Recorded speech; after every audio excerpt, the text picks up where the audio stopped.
that I should come and talk here. I had some mixed feelings. The last time I was here, I was attending a presidential debate. And I don't think that I was very fairly treated. But I said I would come again. And I've come again and again to this place. So I'm very happy to see this audience this afternoon. I was asked to talk about a vision for the next 60 years and beyond about Kenya. Now, I begin by saying that in a few days' time, we'll be celebrating 60th birthday of Kenya as a nation. 60 years ago, our people proclaimed our country's independence. With that, we affirmed that our natural right as a people to be masters of our own fate and destiny. But how did we end up as Kenya? It is important that you go back into history. Kenya, the name Kenya was coined much later by missionaries. There's many versions to it saying a missionary, I think it was called Mr. Rebman, was talking to Mkamba around Mount Kenya, and he said, they were talking about Kinyaga. And the Zungu said Kenya. They were talking about Kenya. But then this geographical space called Kenya was drawn in over 100 years ago in Berlin, at the Berlin Conference, where the imperial powers met. And at that time, there was a scramble for Africa. So they decided to partition Africa, 1884-85. So Africa was then parceled out to various colonial interests, imperial powers. Portuguese, Spaniards, the British, the French, the Italians, and the Belgians. Spain got a small portion of it. So this is how these maps were drawn. And these maps were drawn artificially in Berlin without any regard to the people who were living in Africa. So Africa was artificially divided among the imperial powers. That's why you see that borders among many African countries are straight lines. If you see a border with Somalia, it is a straight line. One line inside and one straight line and another line outside. Our border then Tanganyika was a straight line from Lake Victoria all the way to the Indian Ocean. It was only in 1860-something, because Tanganyika was given to Germany, to the German territory. And on the German Emperor's 50th birthday, it was called Otto von Bismarck, Queen Victoria, who was the head of the British Empire, in a gesture said that on your 50th anniversary, I give you the highest peak in Africa, Kilimanjaro. And that is how, you see, Kilimanjaro was originally in Kenya. But then you see the map between Kenya and Tanganyika, now Tanzania, a straight line from Lake Victoria to Kilimanjaro, then it comes into Kenya, takes Kilimanjaro to Tanganyika, then again a straight line to the Indian Ocean. That is how it was done, arbitrarily. Then, but formal colonization, actually, of Kenya took place in 1904. But when the British first came here, they started building a railway line. By building a railway line, and they built a railway line from Mombasa. It was called Kenya-Uganda Railway. It was built from Mombasa up to Kisumu. You ask yourself, if it was Kenya-Uganda Railway, how did it end up in Kisumu? The reason is, at that time, Kisumu was part of Uganda. Uganda's boundary came all the way up to Naivasha.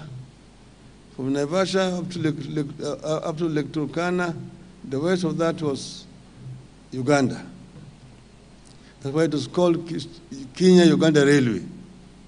When it reached Kisumu, it had reached Uganda. From there, they were now taken by ship across the lake to Port Bell in Uganda. Then,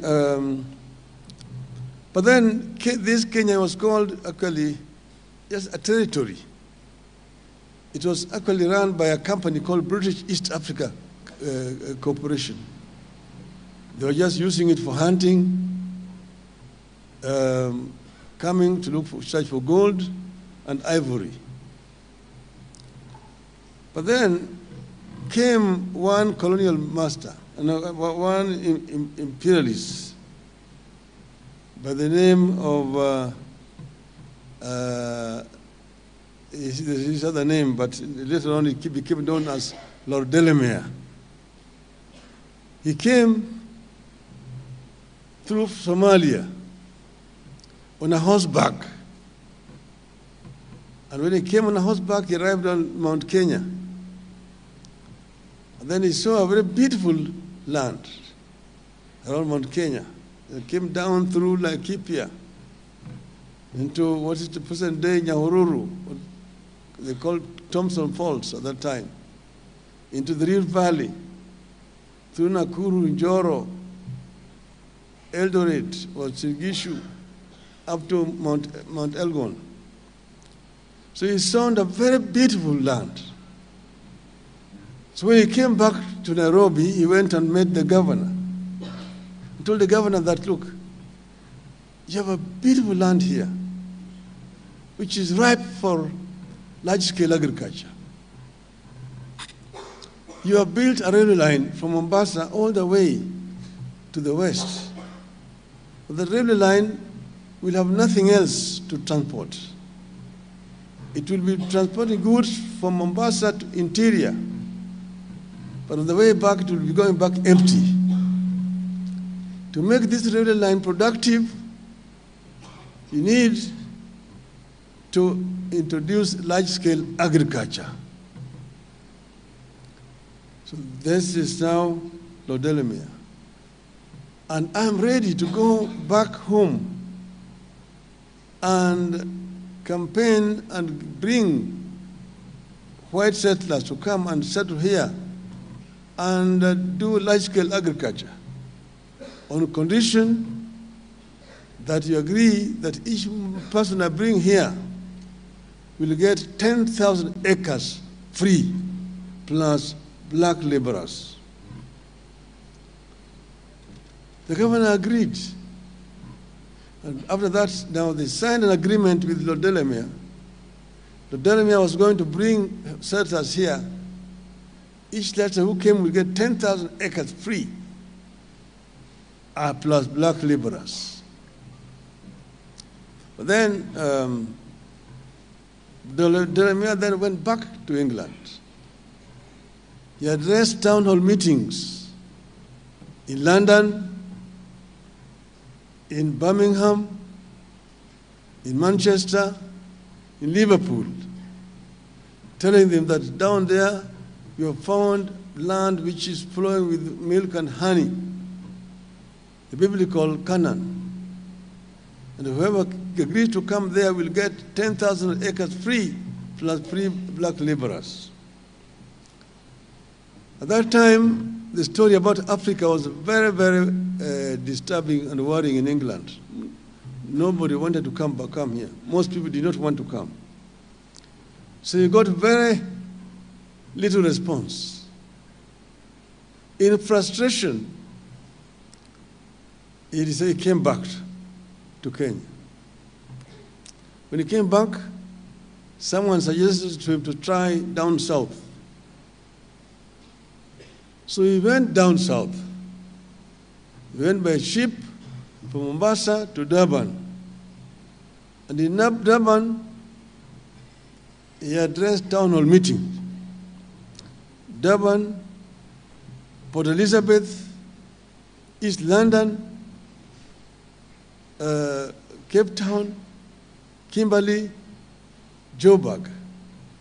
There he found white men who had lived in Africa for generations and who did not fear Africa. They agreed easily to come. The prospect of coming and having their own land, because a number of them were laborers on their own fellow white farms, was very appealing. So they came, and that's how most of white settlers who were here during that period came, a majority Boers from South Africa and Rhodesia. So they came here, they got land and got laborers. And so that's how Kenya was then occupied. So we ended up with what was called white highlands in this country. And people were moved, population were moved to create space for these people to settle. From Laikipia, from the slopes of Mount Kenya, the Maasai communities were living there. The whole of that Laikipia plain were moved. Around Naivasha, there was a corridor, 10-mile corridor, opened for Maasais to pass without chasing ngombes, to go down to Narok and Kajiado, as they call it. Some Maasais were moved from Eldoret area. That area is called Uasin Gishu County today. But the Uasin Gishu Maasai are now in Trans Nzoia, that's where they live. They were moved from there to create space for Wazungus to settle in those areas. In Kericho and Bomet there, the large chunk of land was taken away from the Kipsigis and turned into tea estates. The same thing happened in Nandi. The same thing happened in Central Province area here and around Mount Kenya area. People were moved away from their lands and to create space for large-scale farming. So that's how Kenya was now settled by the white men. And then the white men, of course, they set up administrative structures in the country and ran this country for 60 years. So Kenya is now 60 years independent. It was also 60 years under proper colonial rule. So today now you are almost at 50-50 now. To look at what happened, what did the colonialists do in that 60 years, and what have we done ourselves in the 60 years. Over the years, the joy of so we attained independence after a long struggle, because Kenyans were being oppressed seriously. The land had been taken away. Africans were classified as not even second class, third class people. You had apartheid in this country. There was the white man, there was the Indian, there was the Arab, and then there was the African, number 4, that time. And people rose up in resistance to this colonial rule. You will hear the story of Chief Koinange, who in 1912 had to go to the court to apply to be allowed to plant coffee in his farm, because natives were not allowed to plant coffee.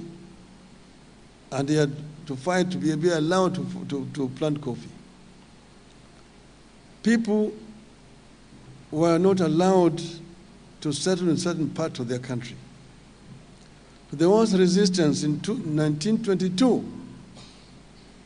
A man called Hari Dhuku led a demonstration in the center of Nairobi, near where the Central Police Station is today.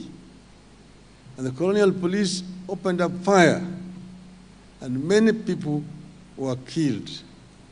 Some were arrested and detained. Hari Dhuku was taken to Kisii, which is then part of Kenya, and he was detained there for several years. Then came later on the struggle for land, the Mau Mau struggle. But there was also struggle in other parts of the country, Western Kenya. But before that, the Nandi resistance that you heard about, led by Samuel Koitalel. The Kamba resistance here, led by Mwindi Mbingu. The resistance by the people of Western Kenya, Ojijo Teko, Agula Awala, Elijah Masinde Wanameme, just to mention but a few. You will remember, of course, Mekatili Wamenza from the coast. So there were several people of this country who resisted colonialism. Eventually, Mau Mau freedom movement came up in 1952, and a state of emergency was declared in this country. Many people were arrested, were detained, and very many people were killed during that struggle. It's a very bloody struggle. You must remember that before that, a man called Wayaki Wahinga, who was arrested from his home, taken all the way to the Savo, made to dig his own grave, and was buried alive in his own grave. So the struggle was very bloody. But in the end, independence came. And independence was a combination, the struggle was a combination of the freedom fighters who were fighting and those who mobilized the masses to protest, to urge for independence in this country. And of course, you remember the Kapenguria 6, Jomo Kenyatta, Willard Kagia, Chieng' Oneko, Kungu Karumba, Fred Kubai, Paul Ngei. Then came the first elected African members of LegCo. You remember Jaramogi Oginga Odinga, Masinde Muliro, Tom Mboya, Lawrence Oguda, Daniel Arap Moi, Ronald Ngala, Zhou Muimi. Those were the people who were elected members. Eventually, others joined, and independence came on the 12th of December. Now, when Kenya became independent, of course, people were very, very expectant. Kenyans were some of the most optimistic people at that time, because we attained independence. People thought that prosperity would come immediately with independence. But at that time, they coined what you will call the Kenyan dream. The Kenyan dream as coined by the founding fathers of our nation. And you find it in our national anthem that says, God bless this land of ours. Justice be our shield and defender. May we dwell in unity, peace and liberty. Plenty be found within our borders. What does this mean? God bless this land of ours. Justice be our shield and defender. Justice can only be a shield and defender if there is democracy. May we dwell in unity, peace, and liberty. Unity means that people who are united, people where there is no form of discrimination, either on the basis of race, tribe, religion, or gender. Peace and unity.